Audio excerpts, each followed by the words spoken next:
Hello, dear children. Good morning.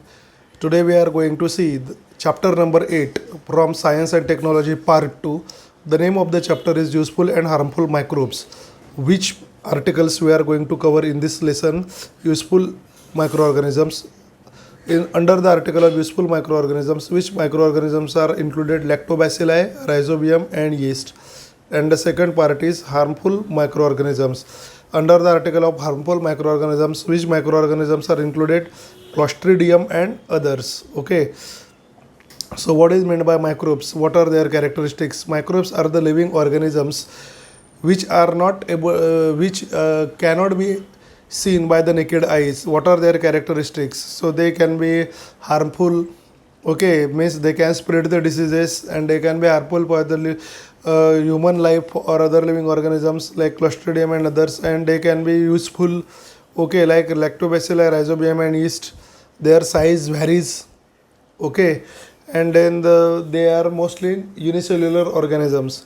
Then how did you observe the microbes? We are observing the microbes either under the compound microscope or simple microscope in the laboratory of our school.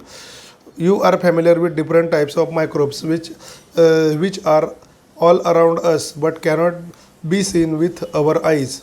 In what way they are related to our everyday life? बरोबर, तुम्ही वेगवेगळ्या प्रकारच्या सूक्ष्मजीवांची तुम्हाला ओळख आहे अवतीभोवती, आपल्या अवतीभोवती असणाऱ्या. ओके, परंतु ते तुम्हाला डोळ्याने दिसू शकत नाही. ते आपल्या जीवनाशी कोणत्या पद्धतीने निगडीत आहेत बघा. Useful microorganisms, the lactobacilli. Okay, under the article of useful microorganisms we are going to cover the lactobacilli. Smear a drop of fresh buttermilk on a glass slide, stain it with the methylene blue and put cover slip on it. Here one activity is given. Smear a drop of buttermilk on a glass slide. काचपट्टीवर एक ताकाचा थेंब घ्या. स्टेन it with the methylene blue. Methylene blue हे एक reagent आहे, बरोबर. ते microscope खाली मायक्रो ऑर्गॅनिझम बघताना ते वापरलं जातं. तर त्या काचपट्टीवर तो जो एक ताकाचा थेंब घेतला त्याच्यावर मिथिलीन ब्ल्यू नावाचा रिएजंट टाका. Put a cover slip over it and cover it. त्याच्यावरती कवर स्लिप टाका आणि ते झाका. Observe the smear under the 10x objective और compound microscope with the more powerful 60x objective. म्हणजे नंतर हे 10 पटीने जास्त तुम्हाला प्रतिमा मिळेल अशा पदार्थिक भिंगाच्या साहाय्याने संयुक्त सूक्ष्मदर्शकाखाली म्हणजे कंपाऊंड मायक्रोस्कोपखाली बघा, किंवा 60 पटीने जास्त प्रतिमा देणाऱ्या पदार्थिक भिंगाने ते बघा. म्हणजे ते मायक्रोस्कोपचे लेन्स असतात बघा. Did you notice the blue rod shaped organisms? बघा, मायक्रोस्कोप खाली बघितल्यानंतर काय होतं, त्या ताकात काय दिसतं आपल्याला? Did you notice the blue rod shaped organisms moving around? तुम्हाला ते जे निळे लंबगोलाकार जे सजीव असतात ते अवतीभोवती फिरताना दिसतात. They are called as lactobacilli. त्यांना लॅक्टोबॅसिली म्हणतात. It is a kind of bacteria. तो जीवाणूंचा एक प्रकार आहे. They are minute and rectangular in shape. ते खूप सूक्ष्म असतात आणि ते आयताकृती असतात. Lactobacilli are anaerobic bacteria, that is they can produce energy without the use of the oxygen. बरोबर, ते खूप मायन्यूट म्हणजे सूक्ष्म असतात आणि ते आयताकृती असतात आकाराला. Lactobacilli are anaerobic bacteria. Anaerobic bacteria म्हणजे काय? They are not performing the process of respiration with the help of oxygen, that is they can produce energy without the use of oxygen. How yogurt made from the milk. आता yogurt हे दुधापासून कसं बनवतात? What exactly happens in this process. म्हणजे तुम्हाला दुधापासून दही कसं बनवतात आणि त्या प्रक्रियेमध्ये नक्की काय होतं? The lactobacilli convert lactose the sugar in the milk into lactic acid. Lactobacilli काय करतात? दुधामध्ये बॅक्टेरिया असतात, त्याचं नाव आहे लॅक्टोबॅसिली आहे. ते लॅक्टोबॅसिली काय करतात? जी शुगर असते दुधात, त्या शुगरचं नाव आहे lactose. So lactobacilli convert lactose sugar in the milk into lactic acid. म्हणजे दुधामधले लॅक्टोबॅसिली जीवाणू दुधातल्या लॅक्टोज नावाच्या साखरेचं किंवा शर्करेचं लॅक्टिक ॲसिडमध्ये रूपांतर करतात. Okay, so this process is called fermentation. याला कोणती प्रक्रिया म्हणतात? याला फर्मेंटेशन म्हणजे आंबवण्याची प्रक्रिया असं म्हणतात.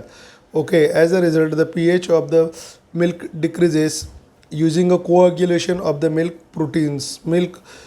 प्रोटीन्स. या प्रक्रियेमध्ये काय होतं की दुधाचा जो सामू असतो किंवा पी एच असतो तो कमी होतो आणि त्याच्यामुळे दुधाचं कथलन होतं. म्हणजे काय होतं, दूध घट्ट होतं. कोॲग्युलेशन ऑफ मिल्क म्हणजे दूध घट्ट होतं. Thus milk proteins are separated from the other constituents of milk. त्यामुळे काय होतं, दुधाचे जे घटक असतात म्हणजे दुधातले जे प्रोटीन असतात ते दुधाच्या इतर घटकांपासून वेगळे केले जातात. This is what happens when the milk changes into yogurt. अशा पद्धतीने काय होतं, जेव्हा दुधाचं दह्यात रूपांतर होतं त्यावेळेला ही प्रक्रिया घडून येते. What happens actually, the lactobacilli present in the milk are the type of the bacteria which convert the lactose sugar in the milk into the lactic acid. Okay, this process is called fermentation. As the result, due to the fermentation, the pH of the milk decreases.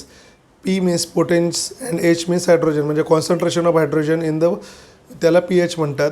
ते जे आहे ते दुधातलं ते कमी होतं. As a result, coagulation of the milk occurs and the proteins are separated from the milk from the other constituent. And this is what happens when the milk changes into yogurt. Yogurt has a specific sour taste. त्या दह्याला जी असते ती एक विशिष्ट प्रकारची आंबट चव असते due to lactic acid. आणि ती चव कोणामुळे असते, लॅक्टिक ॲसिडमुळे असते. The low P H destroys the harmful microbes present in the milk. आणि दुधाचा पी एच म्हणजे हायड्रोजनचं कॉन्सन्ट्रेशन दुधातलं कमी झालं की त्याच्यामध्ये जे हार्मफुल मायक्रो ऑर्गॅनिझम्स म्हणजे काय, घातक जे सूक्ष्मजीव असतात ते काय होतात, मारले जातात. So the low P H destroys the harmful microbes present in the milk. म्हणजे दुधामधलं हायड्रोजनचं प्रमाण कमी झालं म्हणजे पी एच कमी झाला की दुधातले जे हार्मफुल मायक्रो ऑर्गॅनिझम असतात ते मरून जातात किंवा मारले जातात. ओके, आता त्याच्यानंतर बघा, डू यू नो बघा तुम्ही, what is made by probiotic yogurt and other food stuffs that are popular nowadays. Probiotic yogurt is a processed food. Okay, useful microbes like lactobacilli are added to these eatables.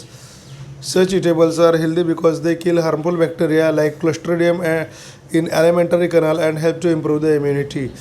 बरोबर आहे की नाही. जेव्हा आपण yogurt खातो किंवा जे curd खातो त्याच्यामुळे काय होतं की ते पोटात गेल्यानंतर हार्मफुल जे जीवाणू असतात, हार्मफुल बॅक्टेरिया जे असतात अन्ननलिकेमधले, ॲलिमेंटरी कनाल म्हणजे अन्ननलिका, ते हार्मफुल बॅक्टेरिया मारले जातात. ओके, हार्मफुल बॅक्टेरिया याचं एक्झाम्पल काय दिलेलं आहे, क्लॉस्ट्रिडियमसारखे हार्मफुल बॅक्टेरिया जे असतात एलिमेंटरी कनालमध्ये ते मारले जातात. And help to improve the immunity. आणि त्याच्यामुळे काय होतं की इम्युनिटी म्हणजे रोगप्रतिकारक शक्ती वाढायला मदत होते. Okay, so why do doctors use your brain power. Why do doctors advise you to have yogurt in butter milk if you have indigestion or abdominal discomfort. Doctor तुम्हाला दही खायला किंवा ताक खायला का लावतात, जेव्हा तुम्हाला ॲबडॉमिनल डिस्कम्फर्ट म्हणजे पोटाचे विकार होतात. Because the pH means concentration of hydrogen in buttermilk or yogurt is low due to the lactic acid which kills the harmful microorganisms which are present in our abdomen or alimentary canal. Okay, due to which our abdominal discomfort is getting cured. Yogurt म्हणजे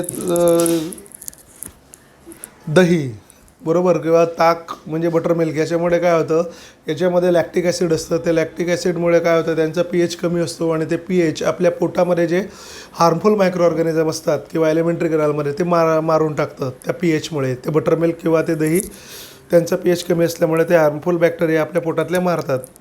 बरोबर, त्याच्यामुळे आपल्याला पोटाचे विकार होत नाहीत किंवा कमी होतात, कारण त्या हार्मफुल बॅक्टेरियामुळेच पोटाचा विकार होतो आपल्याला.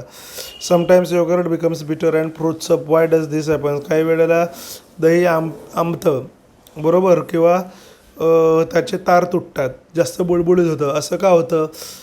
Okay, the clostridium bacteria develops after certain time in the yogurt due to which this happens. Clostridium नावाचे जे हार्मफुल बॅक्टेरिया असतात ते योगर्ट म्हणजे दह्यामध्ये काय होतात, काही विशिष्ट वेळेनंतर म्हणजे त्याच्या एक्सपायरी डेटनंतर ते तयार होतात आणि त्याच्यामुळे मग ते योगर्ट स्फुरतप होतं किंवा बिटर होतं. बघा, कोणतीही खाद्यवस्तू जी असते, खाण्याचा जो पदार्थ असतो तो एका विशिष्ट कालावधीतच खावा लागतो. जर तो खाल्ला नाही आणि तसाच राहिला तर त्याच्यामध्ये क्लॉस्ट्रिडियम नावाचे हार्मफुल बॅक्टेरिया डेव्हलप होतात आणि मग ते पदार्थ नासतात किंवा शिडतात आणि ते खाण्याला योग्य नसतात.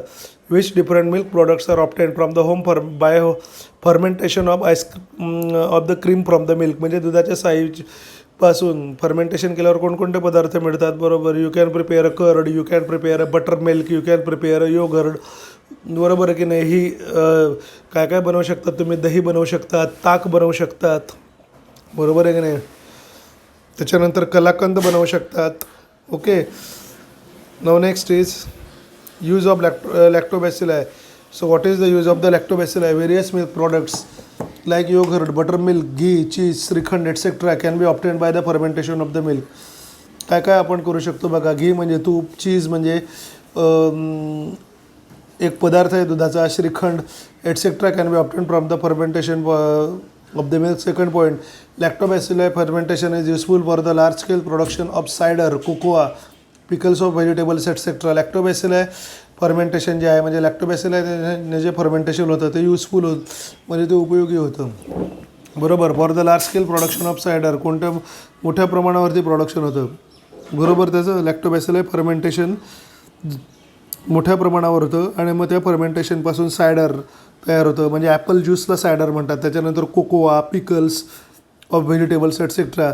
कोकोआ पावडर कोकोआ तयार करता येतं. पिकल्स ऑफ व्हेजिटेबल्स म्हणजे भाज्यांची लोणची घालता येतात. तिसरं बघा, lactobacilli and some other useful microbes taken together are use to treat abdominal discomfort. आताच बघितलं आपण. Fourth point, livened fodder offer to domestic cattle like cows and buffaloes is the fodder fermented with the help of lactobacilli. म्हणजे भाजीपाल्याचा जो चारा असतो किंवा सुका चारा जो असतो तो गाई ढोरांना आपण अन्न म्हणून घालतो, बरोबर, गाई म्हशींना. तो चारा असतो. फॉडर म्हणजे चारा. इट इज अ फॉडर म्हणजे चारा. Fermented with the help of the lactobacilli. तो चारासुद्धा काय केला जात असतो, आंबवलेला असतो लॅक्टोबॅसिलाई नावाच्या जीवाणूंच्या साहाय्याने. त्याच्यानंतर fifth point, the lactobacilli fermentation process is use to make wine and some types of the bread. Lactobacilli fermentation जी प्रोसेस आहे म्हणजे लॅक्टोबॅसिलाई बॅक्टेरियाचा उपयोग करून जी फर्मेंटेशन प्रोसेस केली जाते त्या फर्मेंटेशनचा उपयोग कशासाठी, वाईन म्हणजे मद्य, वाईन म्हणजे काय, दारू किंवा मद्य बनवण्यासाठी, and some types of bread आणि काही प्रकारचे ब्रेड बनवण्यासाठी केला जातो. आपण जे ब्रेड खातो म्हणजे पाव खातो त्याच्यामध्ये लॅक्टोबॅसिलाई फर्मेंटेशन प्रोसेस यूज केलेली असते. बघा, how many industries are depend upon the lactobacilli bacteria. बघा, लॅक्टोबॅसिलाई बॅक्टेरियावर कोणत्या इंडस्ट्री डिपेंड आहेत. बघा, लॅक्टोबॅसिलाई बॅक्टेरियावर बटर इंडस्ट्री, चीज इंडस्ट्री. त्याच्यानंतर बघा, most milk products are obtain like shrikhand, cheese, ghee. All industries are depend on lactobacilli bacteria. Wine industries, bread industry. Okay. Then which type of cottage industries and factories can be started in areas with abundant milk production is, म्हणजे ज्या भागामध्ये दूध दुभतं जास्त होतं, बरोबर आहे की नाही, त्या भागात कोणत्या इंडस्ट्रीज आपण स्टार्ट करू शकतो. स्वीट्स ऑफ मिल्क म्हणजे दुधापासून बनवलेल्या मिठाया, we can start there. Then the industries based on the lactobacilli bacteria, that industries we can start there. Okay. And all milk products we can make available to the area where the abundant milk production is present. Okay. हे जे आहे ना मुलांना, याला open ended question म्हणतात. पण जर 25% portion कमी झाला तर अशा प्रकारचे प्रश्न लॉकडाऊनच्या काळात जो 25% पोर्शन कमी झालेला आहे त्यामध्ये त्यावेळेला असे प्रश्न विचारले जात नाहीत, नाहीतर असे प्रश्न विचारले जातात पेपरला. आता सध्या जो प्रश्न आहे रिसर्च म्हणा, रिकॉल म्हणा किंवा लेट्स यूज युअर ब्रेन म्हणा, can you tell, can you recall असं विचारलं जात नाही परीक्षेला, परंतु तुमच्या नॉलेजमध्ये वाढ व्हावी म्हणून मी तुम्हाला हे सांगतो आहे. बघा, इकडे लक्ष द्या. तुम्ही पण स्वतः इंटरनेटवर याचे उत्तरं सर्च करू शकतात, नाही असं नाही. बघा पुढचं, rhizobium the symbiotic bacteria. Rhizobium the symbiotic bacteria. Now as we have seen here in the introduction part, we are going to see the two types of microorganisms, useful microorganisms and harmful microorganisms. Under the category of useful microorganisms, which first organism we are going to see here now? Rhizobium. Now see here, what is the rhizobium? Now here one activity is given. Take a plantlet of fenugreek. Fenugreek म्हणजे मेथी. मेथीचं एक रोपटं घ्या. प्लॅन्टलेट म्हणजे रोपटं. Groundnut म्हणजे शेंगदाणा. और any other bin किंवा कोणत्याही एखादं रोपटं घ्या. And sterilize it with 3 to 5% solution of hydrogen peroxide. आणि 3 ते 5% हायड्रोजन परऑक्साईडचं जे द्रावण आहे त्या द्रावणाने ते काय करा, स्टरलाइज करा म्हणजे स्वच्छ धुवा. Now afterwards keep it into the 70% solution of the ethyl alcohol for 4 to 5 minutes. नंतर ते काय करा, हायड्रोजन पेरॉक्साईडने स्टरलाइज केल्यानंतर 70% अल्कोहोलचे जे सोल्युशन आहे त्याच्यामध्ये 4 ते 5 मिनिट ते काय करा तसंच ठेवा. Clean the roots with the sterile water and take the sections of the root nodules. त्याचे जे मुळं आहेत ते स्टराईल वॉटरने, स्टराईल वॉटर म्हणजे काय, स्टराईल वॉटर म्हणजे उकळून थंड केलेलं पाणी, त्याला स्टराईल वॉटर म्हणतात. बरोबर. So clean the roots with the sterile water and take thin sections of the root nodules म्हणजे स्टराईल पाण्याने त्या वनस्पतींची मुळं स्वच्छ धुवा आणि त्यांच्या मुळांची जे काप घ्या. सेक्शन म्हणजे काप, बारीक काप घ्या. Okay. Take the sections of the root nodules म्हणजे त्यांच्या मुळांवरती, नोड्युल्स म्हणजे गाठी, त्यांच्या मुळांवरती ज्या गाठी आहेत त्या गाठींचे काय घ्या, बारीक काप घ्या.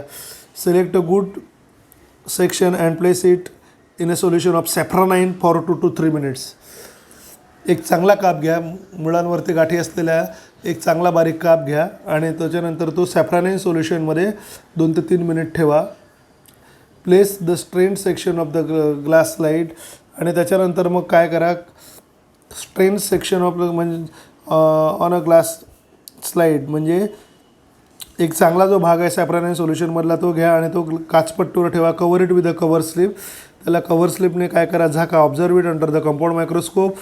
संयुक्त सूक्ष्मदर्शकाखाली त्याचं निरीक्षण करा. The pinkish rod shaped organisms are rhizobium bacteria. Pinkish म्हणजे काय, पिंकिश म्हणजे गुलाबी कलरचे, रॉड शेप म्हणजे दंडगोलाकृती बॅक्टेरिया जे असतात त्याला रायझोबियम म्हणतात. हे बघा, हे रायझोबियम बॅक्टेरिया आहेत, हे रायझोबियम बॅक्टेरिया आहेत. बरोबर. बरोबर. गुलाबी रंगाचे दंडगोलाकृतीचे बॅक्टेरिया असतात त्याला रायझोबियम बॅक्टेरिया असं म्हणतात. ओके. आपण याच्या आधी पण एक बॅक्टेरिया बघितलेला आहे, त्याचं नाव काय बघितलेलं आहे आपण, लॅक्टोबॅसिला. लॅक्टोबॅसिला पण बघितलेलं आहे आपण. आता आपण रायझोबियम बघतोय. तर लॅक्टोबॅसिला कुठे असतो, it is present in the milk. Rhizobium where it is present on the root nodules of the plants like beans, fenugreek. Okay. So the pinkish rod shaped organisms are with the rhizobium bacteria. Note that we had to search for the root nodules of leguminous plants to obtain such bacteria. म्हणजे आपल्याला काय करायचं आहे की मुळांवरच्या ज्या गाठी आहेत leguminous प्लॅन्टच्या, त्या गाठी आपल्याला शोधायच्या आहेत या बॅक्टेरिया मिळवण्यासाठी. कोणत्या, रायझोबियम बॅक्टेरिया शोधण्यासाठी. लेग्युमिनस प्लॅन्ट्स म्हणजे शिंबीवर्गीय वनस्पती. शिंबीवर्गीय वनस्पती म्हणजे कोणत्या वनस्पती, ज्यांना काय येतात, ज्यांना हे येतात, काय येतात, गाठी येतात त्यांच्या मुळांवरती, त्याला लेग्युमिनस प्लांट असं म्हणतात. आता लेग्युमिनस प्लांट्स म्हणजे कोणकोणते, लेग्युमिनस प्लांट्स म्हणजे शिंबी वर्गीय वनस्पती म्हणजे कोणत्या, चवळीची शेंग, वालाची शेंग, बरोबर आहे की नाही, भुईमुगाची शेंग, अशा ज्या हे सर्व जे वनस्पती आहेत त्याला लेग्युमिनस प्लांट असं म्हणतात. ओके. त्या लेग्युमिनस प्लांट्सच्या रूट्सवरती जे नोड्युल्स असतात त्या नोड्युल्सवरती हे बॅक्टेरिया असतात. या शिंबीवर्गीय वनस्पतींच्या मुळांवर ज्या गाठी असतात त्या गाठींवरती हे बॅक्टेरिया असतात. कोणते बॅक्टेरिया असतात, रायझोबियम बॅक्टेरिया असतात. Root nodules of the soybean plants इथे दाखवलेले आहे. हे बघा, हे सोयाबीन प्लांटचे रूट नोड्युल्स त्यांनी दाखवलेले आहेत. बरोबर. ज्या नोड्युल्सवरती मायक्रो ऑर्गॅनिझम असतात, बॅक्टेरिया असतात, त्याला काय म्हणतात, रायझोबियम असं म्हणतात. हे बघा, conducting tissue or the nodule. हे बघा त्यांनी दिलेलं आहे, त्यांनी सेक्शन घेतलेला आहे ना, तो एक काप घेतलेला आहे ना रूट नोड्यूलचा बारीक, तो त्यांनी मायक्रोस्कोप खाली बघितला. तो मायक्रोस्कोप खाली बघितल्यावर त्यांना काय दिसलं बघा, सेल डिव्हिजन होते, growth of root nodules. Growth of root nodules म्हणजे मुळांवरच्या गाठींची वाढ होते. बॅक्टेरॉइड. बरोबर. Conducting tissue or nodule, bacteroid. Infected root hair, infection by bacteria. Infection by bacteria म्हणजे ते रिप्रोडक्शनच्या प्रोसेसमध्ये होतं आहे. सेल डिव्हिजन, सेल डिव्हिजन आहे इथे. बरोबर. इथे सेल डिव्हिजन होऊन नवीन बॅक्टेरियाची निर्मिती होते. या पद्धतीने मुलांना हे दिसतं आहे बघा. तर हा रायझोबियम बॅक्टेरिया इथे. The pinkish rod shape organisms are rhizobium bacteria and where they are present on the root nodules of the leguminous plants. Okay. They are the rhizobium bacilli, useful for the plants, Are rhizobium bacilli useful for the plants or harmful? Rhizobium bacteria are useful for the plants. Rhizobium bacteria जे आहेत ते वनस्पतीसाठी फार useful आहेत. आता ते कसे बघा, role and importance of the rhizobium. Rhizobia are living in the root nodules by supply of the nitrates and amino acids to that plant, and in the exchange they get energy in the form of carbohydrates from it. म्हणजे rhizobia are the bacteria which are living on the root nodules, supply nitrates and amino acids to that plants, and in exchange they get energy from the carbohydrates from it. म्हणजे वनस्पतींच्या मुळांच्या गाठीवर म्हणजे root nodules rhizobium bacteria are living. Rhizobium bacteria राहतात. What they supply to the plant, ते वनस्पतीला काय पुरवतात? They means rhizobium bacteria supply nitrates and amino acid to the plant. म्हणजे रायझोबियम बॅक्टेरिया हे त्या प्लॅन्टला नायट्राईट आणि नायट्रेट पुरवतात, आणि त्या बदल्यात and in exchange energy in the form of carbohydrate from that plant. आणि त्या बदल्यामध्ये ते त्या वनस्पतीकडून काय मिळवतात? एनर्जी मिळवतात. कशाच्या फॉर्ममध्ये? In the form of carbohydrates. Carbohydrate म्हणजे काय? पिष्टमय पदार्थ. म्हणजे देवाणघेवाणीची प्रोसेस आहे. म्हणजे रायझोबियम काय करतो? मुळांच्या गाठींवर राहतो वनस्पतींच्या, आणि त्या वनस्पतींना नायट्रेट अशा प्रकारचे जे नायट्रोजनयुक्त कंपाऊंड आहेत ते पुरवत असतो, आणि त्या बदल्यात वनस्पतीकडून एनर्जी घेत असतो कार्बोहायड्रेटच्या स्वरूपात. Such a mutually beneficial relationship is called symbiosis. अशी एकमेकाला पूरक असलेली, फायदेशीर असलेली जे नातेसंबंध असतात त्याला सिम्बायोसिस किंवा सहचारी असं म्हणतात. Okay. Rhizobia produce nitrogenous compounds from the atmospheric nitrogen. वातावरणीय नायट्रोजनपासून रायझोबिया बॅक्टेरिया काय करतात? नायट्रोजनचे संयुग तयार करतात. हावेवर for this process nitrogen fixation they need leguminous plants like beans, sweet pea, soybean etcetera as a host. परंतु ह्या नायट्रोजन फिक्सेशनच्या प्रोसेसमध्ये त्यांना फक्त कोणतेही वनस्पती चालत नाही. लेग्युमिनस प्लांट्स म्हणजे शेंगा ज्या वनस्पतींना येतात, शिंबीवर्गीय वनस्पती, त्याच वनस्पतींच्या मुळांच्या गाठींवरती राहतात. बाकी कोणत्याही वनस्पतीच्या मुळाच्या गाठीवरती रायझोबियम बॅक्टेरिया आढळत नाही. So for the process of nitrogen fixation the rhizobium bacteria needs only leguminous plants like beans, sweet pea, soybean etcetera as the host. Host म्हणजे काय? होस्ट म्हणजे पोशिंदा. होस्ट म्हणजे कोण? पोशिंदा. बरोबर. म्हणजे पोषण जो ज्याच्यावरती अवलंबून आहे त्याला होस्ट म्हणतात. Beans and pulses are rich in the proteins to the nitrogenous compounds made available by the rhizobia. बघा, म्हणजे सोयाबीनच्या वनस्पतीच्या मुळाच्या गाठींवर सुद्धा तो असतो. तर मग इथे काय आहे की बीन्स अँड पल्सेस. बरोबर. बीन्स अँड पल्सेस म्हणजे डाळी. आपण ज्या डाळी खातो ना, तूर डाळ, मूग डाळ, बरोबर आहे की नाही, बेंगाल ग्राम, लेंटाइल्स, बरोबर आहे की नाही, ब्लॅक ग्राम म्हणजे तूर डाळ, मूग डाळ, उडद डाळ, ज्या डाळी आपण खातो त्याला पल्सेस म्हणतात. आणि बीन्स म्हणजे चवळीच्या शेंगा, मुगाच्या शेवग्याच्या शेंगा, बरोबर आहे की नाही. Beans and pulses are rich in the proteins due to the nitrogenous compounds made available by the rhizobia. म्हणजे बीन्स आणि पल्सेसमध्ये जे प्रोटीन्स असतात त्या प्रोटीन्समध्ये नायट्रोजन भरपूर प्रमाणात असतो, आणि तो नायट्रोजन रायझोबिया नावाचे बॅक्टेरिया अवेलेबल करून देतात. तर आपल्याला मुलांना जो नायट्रोजन मिळतो तो आपण श्वासोच्छ्वासातून ऑक्सिजनसारखा घेऊ शकत नाही. तर आपल्याला नायट्रोजन कुठून मिळतो? तो आपल्याला अन्नातून मिळतो. कोणत्या प्रकारचं अन्न? When we are consuming beans, when we are consuming pulses in our diet, then we are obtaining the proteins for our body which are the most valuable source for the energy for our body.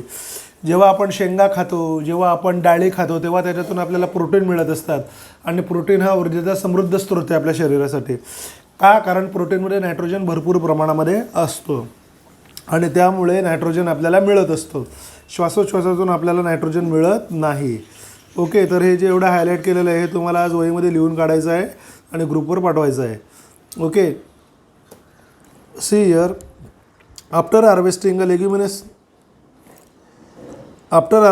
leguminous crop, the leftover roots and other plant parts are deliberately dumped in the farm soil to maintain the bacterial population. म्हणजे शिंबीवर्गीय वनस्पतींचं किंवा शेंगा येणाऱ्या वनस्पतींचं पीक काढलं, बरोबर, ते पीक गोळा केलं की त्यांची जी मुळं आहे ते मुद्दाम मातीत रोवलेली ठेवतात. त्याला कारण असं आहे की त्या मुळांच्या गाठींवर रायझोबियम बॅक्टेरिया असतात आणि त्या रायझोबियम बॅक्टेरियाचं प्रजनन व्हायला पाहिजे, त्यांची संख्या वाढायला पाहिजे, म्हणून ते मुद्दाम त्या मातीत ठेवतात. ते मुळं उखडून टाकत नाही शिंबीवर्गीय वनस्पतींची. त्याचं कारण बघूया आता आपण पुढे. The use of the rhizobium has help to reduce the use of chemical fertilizers and thereby their adverse effects. Rhizobium बॅक्टेरियामुळे नायट्रोजन फिक्सेशन होतं आणि त्याच्यामुळे काय होतं, केमिकल फर्टिलायझरचं युटिलायझेशन कमी होतं. आणि केमिकल फर्टिलायझेशनचं युटिलायझेशन जेवढं कमी होईल तेवढी जमिनीची सुपीकता टिकून राहते. The fertility of the soil get maintains due to the low usage of the chemical fertilisers. Okay, so the use of the rhizobium has helped to reduce the use of the chemical fertilizers and thereby their adverse effect. It has also helped to reduce the expenses in the fertilizers and does works to the benefit of the farmers. आणि त्याच्यामुळे खतांचा जो side effect असतो, chemical फर्टिलायझरचे जे side effect असतात ते तर होतच नाहीत, परंतु काय होतं की खत खरेदी करण्याचा खर्चसुद्धा वाचतो. त्याच्यामुळे हा ब्रॅकेट महत्त्वाचा आहे. गिव सायंटिफिक रिझनमध्ये येऊ शकतं. Explain why the leguminous after harvesting the leguminous crop the leftover roots and other plant are deliberately dumped into the farm soil. Okay, हे एवढं रिझन लिहायचं आहे. After harvesting the leguminous crop the leftover roots and other plant parts are deliberately dumped in the farm soil to maintain its bacterial population. The use of the rhizobium has helped to reduce the use of the chemical fertilizer and thereby their adverse effect. It has also helped to reduce the expenses on the fertilizers and the works to benefit on the farmers. Okay, बघा इकडे लक्ष द्या. Nowadays seeds are coated with the rhizobial solution. आता काय केलं जातं की ज्या बिया पेरल्या जातात लागवडीसाठी त्या बियांवरती रायझोबियल सोल्युशनचं, म्हणजे ज्या सोल्युशनमध्ये रायझोबियम बॅक्टेरिया आहेत त्या सोल्युशनचं वरती लेप दिला जातो किंवा कवर केलं जातं त्यांना. नाव अडेस seeds are coated with the rhizobial solution or powder before sowing. म्हणजे पेरण्यापूर्वी काय केलं जातं की ज्या बिया आहेत त्या बिया रायझोबियम बॅक्टेरियामध्ये काय केल्या जातात, भिजवल्या जातात, त्यांच्यावर कवरिंग केलं जातं. After sowing rhizobia enter the plantlets. नंतर मग काय केलं जातं, लागवडीनंतर त्या बियांना जे मुळं फुटतात, बियांपासून जो अंकुर येतो त्या अंकुरामध्ये, त्या बियांमध्ये, त्या रोपट्यांमध्ये तो रायझोबिया त्या बीमधून प्रवेश करतो, rhizobium bacteria. This is called rhizobial inoculation. Okay, this experiment is help in the supply of the nitrogen cereal and other crops besides leguminous crops. Leguminous crops म्हणजे शिंबीवर्गीय वनस्पतींना रायझोबिया जो आहे तो सपोर्ट करतो, पण लेग्युमिनस प्लांट व्यतिरिक्त जे प्लांट आहेत त्यांना सपोर्ट करण्यासाठी हे रायझोबियम बॅक्टेरिया इनॉक्युलेशन जे टेक्निक आहे ते सुद्धा काय होतं आहे, सक्सेसफुल ठरतं आहे. ओके, त्याच्यानंतर बघा activity. Bring active dry yeast from the market. Mix a spoonful of the yeast, 2 spoonfuls sugars of sufficient quantity mixed. 2 spoonful take a 2 spoonful sugar with a sufficient quantity of lukewarm water in a bottle. म्हणजे काय करा, एक active dry yeast घेऊन या बाजारातून, त्याच्यामध्ये 1 चमचाभर yeast टाका, 2 चमचे साखर टाका आणि पुरेशा प्रमाणात कोमट पाणी टाका आणि ते मिक्स करा एका बाटलीमध्ये. Fix a colourless transparent balloon on the mouth of that bottle. आणि नंतर काय करा, त्या बाटलीच्या तोंडावरती एक रंगहीन असा म्हणजे पांढऱ्या रंगाचा फुगा बसवा, घट्ट बसवा. What happens after 10 minutes? After 10 minutes from the mixture of the yeast, 2 spoonfuls of the sugar and a quantity of the lukewarm water, if you will mix it well, a gas is formed. The name of the gas is carbon dioxide. It is when it is released through the mouth of the bottle, it enters into the balloon fixed to the mouth of the bottle. It enters from the bottle, the carbon dioxide gas is released, it enters to the balloon from the bottle. काय होतं की जो gas तयार होतो carbon dioxide तो बॉटलमधून बाहेर पडतो आणि त्या फुग्यामध्ये शिरतो आणि त्याच्यामुळे फुगा फुगलेला दिसतो. Okay, as a result balloon swells. Okay, so collect that lukewarm water in a beaker and observe it. What do you notice? आणि नंतर ते कोमट झालेलं पाणी आहे ते एका बिकरमध्ये चंचू पात्रात घ्या आणि तुम्हाला काय दिसतं, that lukewarm water has turn milky. ते बघा, take a drop of solution from the bottle on the glass slide, put a cover slip at it on it and under the observe the microorganism under the microscope, compound microscope. Store the solution of the bottle carefully. म्हणजे बाटलीतले solution व्यवस्थित काळजीपूर्वक काय करा, ते सांभाळून ठेवा. Do you see colourless oval cells on the slide. बघा, तुम्हाला असे हे दिसतात colorless oval cells yeast on the slide. These are the yeast cells. These are the which cells? Yeast cells. They may have small round bodies attached to this. This is the small round body which is called as bud. Okay, these are the daughter cells of yeast in the process formation. Okay, these are the new daughter cells. म्हणजे या yeast पासून ते नवीन काय तयार होतं, yeast sale तयार होते, त्याला डॉटर सेल असं म्हणतात. ते फॉर्मेशनच्या प्रोसेसमध्ये ते तयार होतात. Okay, this is the method of asexual reproduction is called budding. ही असेक्शुअल रिप्रोडक्शनची प्रोसेस आहे, म्हणजे याच्यात सिंगल पॅरेंट इन्व्हॉल्व होतो, म्हणून याला बडिंग म्हणतात. Yeast is a heterotrophic fungal micro organism that grows on the carbon compound. Yeast हा परपोषी, हेट्रोट्रॉपिक म्हणजे परपोषी, फंगल म्हणजे कवकवर्गीय, मायक्रो ऑर्गॅनिझम म्हणजे सूक्ष्मजीव आहे की जो कशावरती वाढतो, ग्रो होतो, कार्बन कंपाऊंड्सवरती म्हणजे कार्बन संयुगांवरती ग्रो होतो. Okay, yeast is a unicellular fungus with 1500 different species in existence. बरोबर, यीस्टला किण्व म्हणतात मराठीत. तो एक पेशीय प्राणी आहे, कवकवर्गीय आहे आणि त्याच्या 1500 प्रजाती अस्तित्वात आहेत की यीस्टच्या. The yeast cell is the eukaryotic type of cell, म्हणजे तो दृश्य केंद्रकी आहे. युकॅरियोटिक टाईप ऑफ सेल म्हणजे तो दृश्य केंद्रकी आहे. ओके, आज इथे मुलांनो थांबूया आपण. हे जे मी हायलाईट केलेलं आहे ते सगळं तुम्हाला काय करायचं, वहीमध्ये लिहून काढायचं आहे आणि घरी काळजीपूर्वक वाचायचं आहे. थँक्यू.